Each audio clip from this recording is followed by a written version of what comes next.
여러분 안녕하세요. 나인수 목사입니다. 십계명의 자유를 위한 말씀, 오늘은 8번째 계명으로서요, 도둑질하지 말라 라는 제목으로 말씀 함께 나누겠습니다. 여러분 혹시 도둑 맞아본 기억 있으십니까? 아마 있으시다면 별로 좋은 기억으로 남아있지는 않을 것 같은데요, 저 역시 그렇습니다. 벌써 우리 첫째 아이가 돌 때였었으니까 10년이 지난 일인데요, 우리 아이가 돌을 맞아서 첫 번째 생일을 맞아가지고 사람들한테 돌반지도 이렇게 받고 좋은 몇 가지 선물들을 받았었는데, 어느 날 갑자기 그 선물만 콕 집어서 정말 그 선물만 없어진 적이 있었습니다. 누군가 외부에서 저희 집에 이제 들어왔던 건데요, 저희가 잠깐 집을 비운 사이에 정말 마치 아는 사람이 가져간 것처럼 그 물건만 가져가고 우리 모두가 그것을 보고 정말 놀랐던 적이 있었습니다. 아내와 제가 정말 깜짝 놀랐었는데요. 물건이 없어진 거는 뭐 그러려니 하겠지만, 혹시나 다른 사람이 또 들어오면 어쩌나, 혹시라도 사람이 다칠 수도 있는 것 아닌가라는 생각에 불안하기까지도 했었습니다. 감사하게도 그 이후로는 별일이 없었던 것 같은데, 아마 여러분들 역시 비슷한 경험이 있을 것 같습니다. 누군가가 나의 물건을 가져갔다라는 것은 단지 물건만 가져갔다는 것에서 그치지 않을 수 있으니까요, 굉장히 사실 위협적인 일이 되는 거고요. 만약에 잃어버린 물건이나 재물이 크다면 큰 트라우마나 큰 손실이 될 수도 있는 것 아니겠습니까? 그래서 도둑질하지 말라고 하셨을 겁니다. 하나님께서 이스라엘 공동체에게 말씀하실 때 사람의 목숨이 중요하고 다른 사람의 우리가 7계명에서 배웠었죠. 다른 사람의 성이 중요한 것처럼 다른 사람의 재물 역시 중요하다는 것을 말씀을 하셨던 거죠. 도둑질하지 말라는 겁니다. 다른 사람들의 재물을 함부로 대하지 말라는 것이 우리 하나님의 뜻이라는 거죠. 오늘은 이 계명이 구체적으로 어떤 뜻을 가지고 있는지 성경의 곳곳을 찾아보면서 한번 우리가 깊숙이 들어가 보도록 하겠습니다. 여러분, 그러면 이 8계명을 어떻게 해석할 수 있을까요? 저희가 6번째 계명과 7번째 계명에서 이미 소극적인 해석과 적극적인 해석으로 나누어서 설명할 수 있다, 이렇게 배웠었죠. 예를 들면 살인하지 말라라는 계명은 어떠했습니까? 다른 사람들의 목숨을 물리적으로 죽이지 않는 것, 이 정도로 이렇게 소극적으로 해석할 수 있지만, 성경과 우리 교회사의 수많은 믿음의 선배들은 적극적으로 해석했다라고 했었죠. 다른 사람들의 생명을 더욱더 풍성하게 하기 위해서, 나와 다른 사람들의 생명을 지킬 뿐만 아니라 풍성하게 하기 위해서 할 수 있는 모든 생각과 행동까지 하는 것, 이런 식으로 해석을 했던 것 같습니다. 간음 역시 마찬가지였죠. 다른 사람들을 성적으로 범하지 않는 것에서 머무는 것이 아니라 나의 성을 소중히 여기는 것처럼 다른 사람들의 성을 소중히 지키기 위해서, 순결하게 하기 위해서 할 수 있는 모든 생각과 행동을 취하는 것이라고 했습니다. 도둑질 역시 마찬가지겠죠. 도둑질하지 말라라는 계명은 소극적으로 보자면 이 문자 그대로 다른 사람들의 재물을 함부로 탈취하지 않는 것을 말하는 것입니다. 그런데 좀 더 적극적으로 해석할 수가 있겠죠. 제가 교환에 써놨는데 이런 식이 될 겁니다. 자신과 다른 사람의 재산을 함부로 여기는 모든 생각과 행동을 철저하게 금하는 것, 그리고 자신과 다른 사람의 재산을 소중하게 여기며 지키고 증대하기 위한 적극적인 모든 생각과 행동을 하는 것. 네, 우리 신앙의 선배들이 이 8계명을 잘 지키기 위해서 구체적으로 해석하고 적용한 사례들이 매우 많이 있습니다. 그 중에서도 제가 자주 인용하는 그런 자료이기도 한데요, 제가 종종 소요리 문답은 인용했던 것 같은데, 이 10계명 시간에는 배요리 문답에 대해서는 제가 인용을 했던 적이 없는 것 같은데, 오늘 이 시간에는 한번 8계명을 적극적으로 해석하는 한 사례로 대요리 문답에 있는 해석과 적용을 한번 여러분들과 나누어 보도록 하겠습니다. 여러분들 교환에 있는데요, 제가 한번 읽어 보겠습니다. 웨스트민스터 대요리 문답에 있고요, 문답 141번과 142번에 나와 있는 내용입니다. 먼저 141번입니다. 제8계명에서 요구된 의무는 무엇입니까?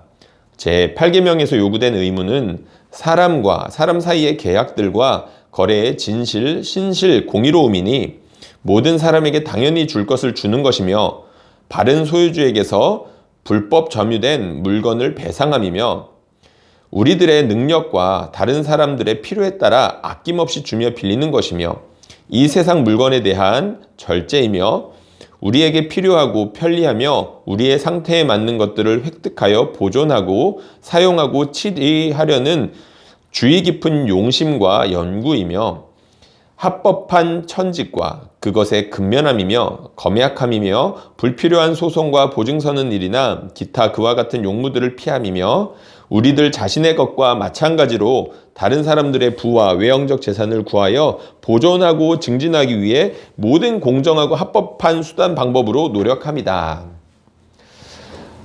워낙 오래된 그런 문답이다 보니까요. 무려 한 300년, 400년 가까이 된 문답이다 보니까 아무래도 좀 옛날 말투가 섞여 있고 한글로 번역한 것 역시 그렇게 자연스럽지는 않은 것 같습니다. 그런데 어느 정도 의미는 분명하죠. 나의 재산뿐만 아니라 다른 사람들의 재산도 소중하게 여기기 위해서 여러 가지 사례들을 적어 놓은 것입니다. 함부로 다른 사람들의 재산을 함부로 이렇게 탈취하거나 억압하면 되는 것이 아니라 오히려 적극적으로 나의 재산뿐만 아니라 다른 사람들의 재산까지도 풍성하고 풍요롭게 하기 위해서 할 수 있는 모든 것들을 하는 것이죠. 의외로 굉장히 많죠. 오늘날에도 적용할 수 있는 사례들이 굉장히 많습니다. 그렇다면 142번에서는 어떤 것을 말하고 있을까요? 읽어보겠습니다. 제8계명에 금지된 죄들은 무엇입니까?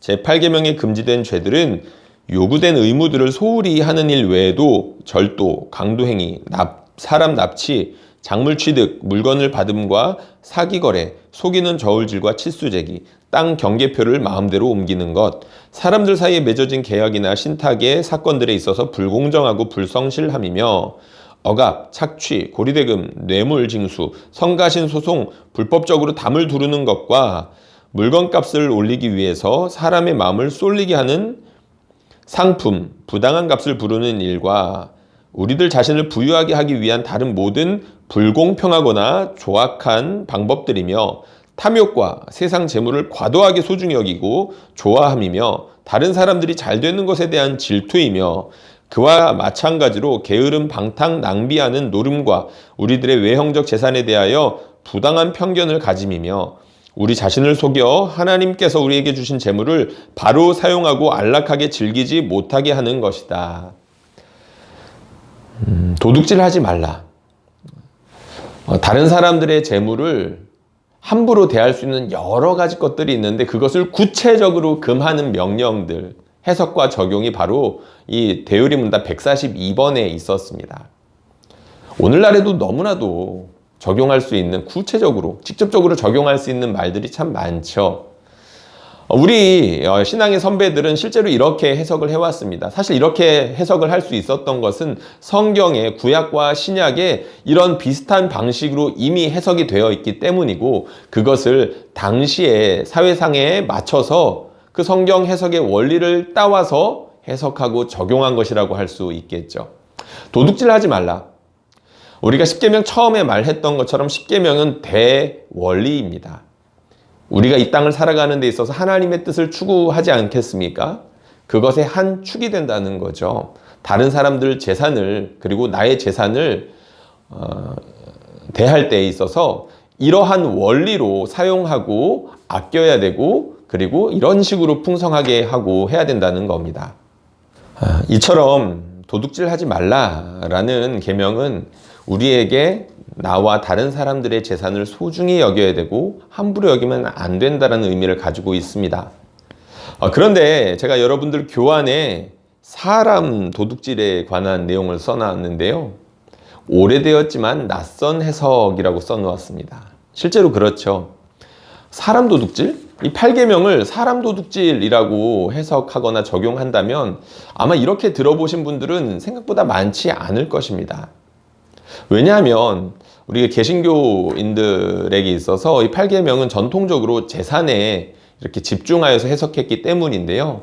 그런데 의외로 꽤 오래전부터 이 8계명을 사람 도둑질로 해석하고 적용하는 사례들이 적지 않게 있었습니다. 고대 유대의 랍비들도 그러했고요. 그리고 개신교 전통뿐만 아니라 다른 기독교인들의 정체성들이 있지 않겠습니까? 근데 그런 기독교인들 중에서도 이 8계명을 사람 도둑질로 바라보는 사람들이 있었다는 겁니다. 무슨 근거가 있지 않았을까요? 근거가 있습니다. 어떤 근거가 있냐면 여러분들 교환에 적어 놓은 것처럼 첫 번째는 8번째 계명을 물질 도둑질로 한정하게 된다면 10번째 계명에 겹치는 듯한 그런 말이 나오기 때문에 8계명을 물질 도둑질로 해석하기에는 조금 어려운 면이 실제로 있기 때문입니다. 10번째 계명 여러분들 기억나시나요? 내 이웃의 소유를 탐내지 말라라는 말이 나오죠.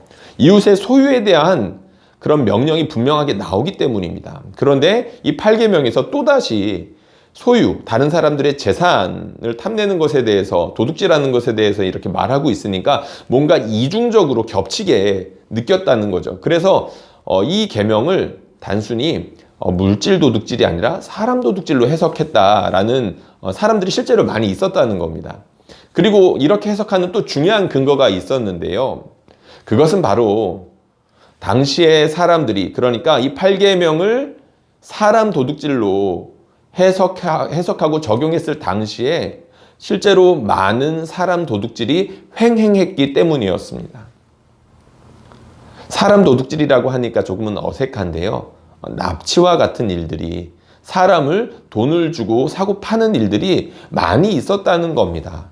마치 물건을 사고 파는 것처럼 사람을 사고 파는 일들이 있었다는 거죠. 네, 그렇습니다. 노예 제도를 말하는 것인데요. 합법적인 노예 제도도 있었고 당연히 불법적인 노예 제도들도 있었을 겁니다. 구체적인 이야기까지 이렇게 나아갈 수는 없겠지만 어쨌든 그렇게 사람을 사고 파는 일들이 횡행했기 때문에 이것은 도둑질, 재물 도둑질이라기보다는 사람 도둑질이다 라고 이렇게 해석을 했다는 거죠. 그러고 보면 성경에도 실제 이런 사례들이 나오죠. 대표적으로 우리가 잘 알고 있는 요셉입니다. 형들이 요셉이 너무 미워서 사실은 죽이려고 했었습니다. 그런데 그 중에서 유다가 중간에 나서서 우리 형제이기도 한데 죽일 필요까지 있겠냐, 차라리 노예로 팔아버리자. 애굽으로 향하던 상인들에게 요셉을 팔아버립니다. 실제로 그런 일이 있었다는 거죠. 하나님께서 이런 거 금하셨다 라고 8계명을 이렇게 해석하는 사람들이 있었다는 겁니다. 그리고 사람들을 착취하고 함부로 대우하는 것, 마치 사람을 도둑질하여서 사람들을 마음대로 부리는 일들이 또 어디에 나오죠? 바로 10계명을 받아본 당사자였던 이스라엘이 그런 대접을 받았었죠. 바로 애굽에서 그랬습니다. 애굽에서 그들은 강제 노동했죠. 이스라엘 민족 전체가 그랬습니다. 처음에는 요셉과 요셉의 형제들이 있을 때만 하더라도 평화롭게, 그리고 요셉이 총리였으니까 안전하게 그렇게 지냈겠지만 점점 그곳에서 그들은 약자가 되었고, 그리고 갑질을 당하는 을에 속한 사람들이 되었습니다. 그들은 강제 노동 당했다라고 했는데 그 괴로움이 너무나도 심해서 그들이 탄식했고, 그 탄식이 하나님께서 들으셨다. 그 탄식을 하나님께서 들으셨다라고 성경에 나와 있지요. 실제로 많은 사람들이 죽었을 겁니다. 억울하게 죽었을 것이고 인간 대접 받지 못하면서 괴롭게 학대 당했겠죠. 하나님께서 그거 금하셨다는 겁니다. 사람들을 그렇게 함부로 착취하고, 그리고 돈보다도 물질보다도 못한 취급을 하게끔 하는 것, 사람 도둑질로 볼 수 있다는 거죠. 그리고 또 어떤 사례들이 있냐면 놀랍게도 솔로몬에게서 이런 사례를 찾아볼 수가 있습니다. 솔로몬이 무엇을 했죠? 대규모 건축 사업을 행했습니다. 하나님의 성전을 지었던 것뿐만 아니라 자신의 궁전을 크게 짓기 위해서 대규모 인력을 동원했죠. 엄청난 자원을 끌어들였을 뿐만 아니라 그것을 실제로 건축하기 위한 노동력이 필요했었습니다. 그래서 솔로몬이 왕으로 집권할 그 말년이 됐을 때 어떤 일들이 있었습니까? 결국에는 그렇게 억압하며 사람들을 짓눌렀던 그런 일들이 결국에는 자기한테 화살로 되돌아오고 말죠. 나라가 쪼개지는 데 있어서 그 일들이 불씨가 되고 말았던 것입니다. 사람들의 불만이 이만큼 차 있었다는 거죠. 그리고 예수님 당시에 헤롯 대왕, 정확히 말하면 예수님께서 태어나셨을 무렵에 있었던 헤롯 대왕이라는 사람이 대규모 건축 사업을 했었습니다. 성전이 그 중에 하나였죠. 건축의 미치광이라고 불렸던 사람이기도 한데요. 그 사람이 그렇게 수많은 건축 사업을 벌였을 때 그거 다 어떻게 했겠습니까? 역시 사람들을 강제로 동원하면서 했을 겁니다. 수많은 사람들이 착취를 당했을 것이고 핍박당하고 억울한 일을 당하면서 피눈물 흘려야 하는 일들이 많았을 거라는 거죠. 그리고 마지막으로 성경에도 나오지만 역사 내내 이어졌던 노예제도를 우리가 말할 수 있을 겁니다. 사람을 합법적이라는 그 테두리 안에서 돈을 주고 사고 팔았던 일들이 실제로 있었다는 거죠. 실제로 18세기, 19세기에 미국에서 행해졌던 노예제도, 역사 가운데 아마도 가장 끔찍한 사례로 기억이 될 만한 그런 시기일 텐데요. 하나님이 그거 금하셨다는 겁니다. 성경에 있는 이야기들, 그리고 역사 가운데 있었던 노예 이야기들 하다 보니까 우리 시대로 사실은 좀 더 구체적인 이야기들을 많이 해볼 수 있을 텐데요. 시간 관계상 이런저런 것들 많이 언급할 수는 없을 것 같습니다. 그런데 제가 이제 아주 간략하게 여러분들 교환에 써놨는데 이런 일들이 있겠죠. 너무 적은 임금의 노동, 너무 위험한 환경에서의 노동, 혹은 불안에 시달리는 일자리, 사람을 돈보다 못하게 취급하는 모든 행위, 그리고 자본 친화적인 사회 구조, 이렇게 덩어리들로 묶어 놓아서 이야기를 해 놓았습니다. 너무 적은 임금을 받으면서 일하는 사람들. 그래서 이제 이런 것들을 저희가 사회적으로 국가에서 보장하기 위해서, 최저치를 보장하기 위해서 어느 정도 하한선을 정해두죠. 우리나라에서는 이제 최저임금이라고 하는데요. 이제 이러한 제도를 통해서 착취를 받는 일들이 조금 그래도 줄어들게끔 법적으로 이렇게 막아놓는 겁니다. 만약에 이런 제도조차 없다면 실제로 너무나 낮은 임금에서 고통받는 사람들이 늘어날 것이기 때문이지요. 그리고 너무나 위험한 환경에서 노동하는 사람들, 이런 환경에서 일하면 뻔히 다치거나 심지어 목숨을 잃을 수도 있는 그런 환경이 너무나도 뻔해 보이는데 그것을 내버려 둔 채 계속해서 일하게 하는 겁니다. 물론 합법이라는 테두리 안에서겠지만 말이죠. 그런데 하나님의 법 안에서는 이런 것들이 다 금지된다는 것을 우리는 알아야 되겠습니다. 불안에 시달리는 일자리, 비정규직을 말하겠죠. 우리나라가 IMF 이후에 본격적으로 이 비정규직 일자리가 문제가 되었는데요. 사실 이것은 우리나라만의 문제는 아닐 겁니다. 서구화된 대다수의 나라에서 벌어지는 일들이기도 할 텐데 이 불안한 일자리 때문에 그 마음이 시달리기도 하고 언제 그 회사에서 쫓겨날지 모르는 그런 상황에 놓여 있는 사람들, 하나님께서 이거 기뻐하실지 모르겠습니다. 제가 믿기로는 하나님께서는 이런 상황들을 내버려 두는 것 하나님께서 슬퍼하실 것 같습니다. 그리고 사람을 돈보다 못하게 취급하는 모든 행위들, 그리고 마지막에는 자본 친화적인 사회 구조를 말씀을 드렸는데요. 사실 이것은 어느 한 개인의 문제라기보다는 이렇게 다른 사람들을 함부로 여기고 돈을 소중하게 여기면서 착취하는 것을 구조적으로 만들어 놓는 그런 분위기 혹은 문화 아니면은 제도, 법 이런 틀 안에서 인간 도둑질 혹은 물질 도둑질들이 이루어지고 있다는 것들을 우리는 잊어서는 안 될 겁니다. 실제로 이 맨 마지막에 그 결론부에서 루터가 한 말이 정말 놀라울 정도로 오늘날에도 적용이 될 수 있는데 구조적으로 가난하고 연약한 사람들의 물질을 더욱더 탈취할 수 있고 빼앗을 수 있는 그런 분위기와 제도들이 여전히 견고하게 서 있다는 것을 우리는 부인할 수 없을 겁니다. 도둑질하지 말라라는 개념은, 이 계명은 개인에게만 요구하는 것이 아니라 공동체와 사회 전체 구조를 바라보는 데 있어서도 아주 묵직한 계명이라고 할 수 있다는 거죠. 도둑질하지 말라는 계명이 왜 생겨났을까요? 도둑질하려는 유혹이 강하게 있기 때문일 겁니다. 개인적으로도 그렇고 공동체적으로도 그럴 수 있다는 거죠.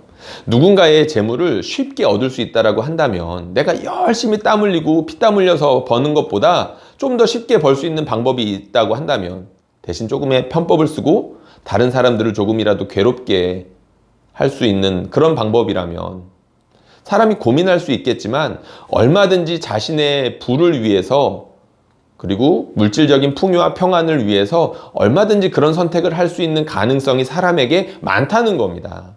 그렇기 때문에 하나님께서 이 명령하셨겠죠. 게다가 제도적으로, 구조적으로 이런 것들이 합법화되어 있다고 한다면 해도 아무렇지도 않은데 누가 뭐라고 할 사람이 없는데 심지어 합법이기까지 한데 다른 사람들의 재물을 뺏어오는 것을 굳이 안 할 사람들이 몇이나 될까요? 굉장히 우리에게 도전이 되는 계명인 것이죠. 그래서 성경에 보면 이렇게 다른 사람들의 재물 혹은 다른 사람들의 노동력을 함부로 탈취하거나 빼앗는 것에 대해서 강하게 항의했던 사람들이 여럿이 있었습니다. 주로 선지자들이었죠. 그 중에서도 대표적으로 엘리야 선지자 기억하실 겁니다. 그는 나봇의 포도밭을 함부로 빼앗았던 당시의 왕 아합과 그 아합의 부인 이세벨을 아주 무섭게 비난했습니다. 그리고 하나님께서는 결국 그 사건을 근거로 드시면서 아합과 이세벨을 심판하셨죠. 정말 해서는 안 되는 일들을 많이 했었는데 도저히 넘어서 안 되는 그 선을 넘어버렸던 겁니다. 그게 바로 그 사건이었다는 거죠. 함부로 했던 겁니다. 누군가의 재산을 빼앗기 위해서 사람의 목숨까지도 빼앗아간 일이었죠. 이렇게 누군가의 권력을 향해서, 권력자를 향해서 이렇게 함부로 매섭게, 함부로 남의 목숨과 그리고 재물을 빼앗아가는 것을 향해서 이렇게 조언하거나 아니면 심하게 비난했던 선지자들이 있었지만 동시에 평범하게 살아가는 사람들에게도 이러한 유혹은 얼마든지 있을 수 있지 않겠습니까? 거기에 대해서도 성경은 동일하게 경고했습니다. 사도 바울 또한 그러했죠. 함부로 다른 사람들의 물건을 훔치는 사람들 혹은 게으르게 일하지 않고 다른 사람들에게 부담을 지워주는 사람들이 있었는데 사도 바울은 그런 거 넘어가지 않았습니다. 경고했었고 부드럽게 권면하기도 했었죠. 말씀해 보면 이런 이야기들이 있었습니다. 도둑질하는 자는 도둑질하지 말고 돌이켜 가난한 자에게 구제할 수 있도록 자기 손으로 수고하여 선한 일을 하라. 도둑질하지 말라고 합니다. 대신에 자기 일, 자기가 힘들어서 일을 하라고 하죠. 왜 그렇습니까? 자기가 열심히 일한 것으로 다른 사람들을 돕기 위해서라고 합니다. 일하는 여러 가지 이유가 있겠지만 그 중에 하나가 다른 사람들을 돕기 위한 것이다 라는 것을 알려주는 그런 말씀이기도 하죠. 또 한 가지가 있습니다. 도둑질에서 얻는 재물로 함부로 다른 사람들 돕는 거 하나님께서 기뻐하시지 않는다는 겁니다. 실제로 성경에 보면 불의한 재물로 하나님께 드린다거나 다른 사람들을 돕는 것에 대해서 하나님께서 경고하시기까지 하죠. 하나님께서 그런 재물 싫어하신다라고 했습니다. 이런 말씀도 있습니다. 우리가 너희와 함께 있을 때에도 너희에게 명하기를 누구든지 일하기 싫어하거든 먹지도 말게 하라 하였더니 우리가 들은즉 너희 가운데 게으르게 행하여 도무지 일하지 아니하고 일을 만들기만 하는 자들이 있다 하니 이런 자들에게 우리가 명하고 주 예수 그리스도 안에서 권하기를 조용히 일하여 자기 양식을 먹으라 하노라. 일하지 않는 것, 결국에는 다른 사람들에게 피해를 끼치는 일이 되는 겁니다. 자신의 앞가림을 하지 않는 것. 건강한 육체가 있고 정신이 있음에도 불구하고 일하지 않는 것은 다른 사람들에게 부담을 지워서 결국에는 다른 사람들의 시간과 물질을 빼앗는 그런 일들을 하게 되는 것이죠. 사도 바울이 무엇이라고 말했습니까? 조용히 자기 양식을 먹으라 라고 했습니다. 자기 일을 하고 자기가 일해서 버는 몫으로 자기의 앞가림 정도는 해야 된다는 것을 뜻하겠죠. 이렇게 도둑질, 그러니까 다른 사람들의 물질을 쉽게 얻을 수 있다는 이 유혹, 혹은 너무나도 게을러서 다른 사람들에게 피해를 끼칠 수 있는 그런 위험, 이런 것들이 얼마든지 우리에게는, 이런 가능성들이 우리에게는 얼마든지 열려 있습니다. 그렇기 때문에 이 도둑질하지 말라라는 계명을 지키는 것이 사실은 그렇게 쉽지 않습니다. 왜 그렇습니까? 다른 사람들 다 쉽게 돈 버는데 나도 쉽게 돈 벌어야 되지 않겠어라는 유혹이 너무나도 강하기 때문입니다. 그리고 연약한 사람들, 그리고 가난한 사람들, 도둑질하지 않으면 정말 궁지에 몰려서 도둑질하지 않으면 도저히 살 수 없는 그런 피치 못할 상황들이 놓일 수 있다는 거죠. 빌어먹을 수밖에 없는 그런 끔찍한 상황에 놓여 있는 사람들이 실제로 있다는 겁니다. 실제로 성경에 보면 그런 사람들이 나오죠. 놀랍게도 하나님께서는 그 사람들 불쌍히 여기십니다. 그리고 구체적으로 도우시는 사례들이 있죠. 그리고 하나님께서 도둑질 할 수밖에 없게끔 그렇게 구조화되어 가고 있는 이 악한 세상 가운데 틈을 내시며 도둑질하지 않도록 하나님께서 먹이시고 입히시는 은혜를 베풀어 주신다. 이것은 성경에 있어서 아주 중요한 주제이기도 합니다. 말씀 하나 읽어볼까요? 내가 두 가지를 주께 구하였사오니 내가 죽기 전에 내게 거절하지 마옵소서. 곧 헛된 것과 거짓말을 내게서 멀리하옵시며 나를 가난하게도 마옵시고 부하게도 마옵시고 오직 필요한 양식으로 나를 먹이시옵소서. 혹 내가 배불러서 하나님을 모른다 여호와가 누구냐 할까 하오며 혹 내가 가난하여 도둑질하고 내 하나님의 이름을 욕되게 할까 두려워함이니이다. 잠언 기자도 분명히 알았죠. 너무 가난하면 도둑질할 수 있다는 겁니다. 하나님께 기도하죠. 그러한 상황이 나에게 일어나지 않게 도와주십시오. 예수님께서도 우리에게 기도 가르쳐 주신 게 있습니다. 일용할 양식을 주시옵고 구하면 주시는 분이 우리 하나님이시라는 것을 우리는 믿습니다. 하나님께서 이 타락한 세상 가운데 일용할 양식을 허락해 주신다는 거죠. 이런 말씀이 있습니다. 그러나 내가 너희에게 말하노니 솔로몬의 모든 영광으로도 입은 것이 이 꽃 하나만 갖지 못하였느니라. 오늘 있다가 내일 아궁이에 던져지는 들풀도 하나님이 이렇게 입히시거든 하물며 너희일까 보냐 믿음이 작은 자들아. 하나님께서 뭐 하신답니까? 입히신답니다. 대충 입히시지 않는다죠. 솔로몬이 입었던 모든 영화보다도 더욱더 아름답게 길거리의 들풀까지도 입히신다라고 했습니다. 하물며 우리겠습니까? 하나님께서 주신 사람들 그냥 내버려 두시지 않는 분이라는 겁니다. 특별히 하나님 사랑하는 하나님 백성들 친히 먹이시고 입히신다는 거죠. 도둑질하지 말라. 여기에 대해서 할 말이 정말 많은데요. 나중에 기회가 있으면 다시 한번 좀 풀어서 설명할 수 있으면 좋겠습니다. 결론 부분을 제가 읽어볼 텐데 여러분들 한번 같이 읽어주시면 좋겠습니다. 마르틴 루터는 이렇게 말했습니다. 가난한 자들은 날마다 탈취를 당할 것입니다. 새로운 걱정거리와 높은 가격이 강요될 것입니다. 모든 사람은 아무 비판도 듣지 않고 자기가 좋은 대로 높은 가격의 제품을 팔 수 있다는 듯 울줄거리며 교만한 방식으로 시장을 오용합니다. 당신이 지금 도처에 산재한 많은 가난한 자를 어떻게 다룰 것인지 조심스럽게 생각해 봐야 합니다. 모든 계명이 그러하지만 도둑질하지 말라는 계명 역시 그저 개인의 양심과 행동에 머물지 않습니다. 개인을 포함하여 우리가 속한 모든 공동체와 사회 전반을 향한 명령입니다. 도둑질하는 것은 잘못이지만 도둑질을 하지 않으면 안 되게끔 몰아가는 사회는 더욱 나쁠 것입니다. 우리 사회는 어떤 모습인가요? 나는 악한 사회에 편승하고 있지는 않은가요? 묵직한 질문을 던지고 무거운 책임을 요구하는 계명이 바로 8계명입니다. 그렇기 때문에 우리에게 하나님의 은혜가 필요합니다. 은혜를 힘입어 정직하게 살고 다른 이들에게 기꺼이 물질을 나눌 수 있는 삶을 살아갈 수 있도록 주님의 이름으로 축복합니다. 무거운 말씀이었습니다. 그렇지만 피할 수 없는 계명이기도 하죠. 우리가 은혜를 구했으면 좋겠습니다. 이 악한 세상 가운데에서 하나님께서 믿는 사람들을 통해서 틈을 내시고 그리고 은혜를 흘려 보내신다라고 믿습니다. 여러분 시청해 주셔서 감사하고요. 우리 8계명을 잘 지켜내서 도둑질하지 않는 사람, 단지 거기서 머무는 것이 아니라 나와 다른 사람들의 재물을 풍성하게 만들어줄 수 있는 그런 사람으로 살 수 있기를 주님의 이름으로 축복하고 소원합니다.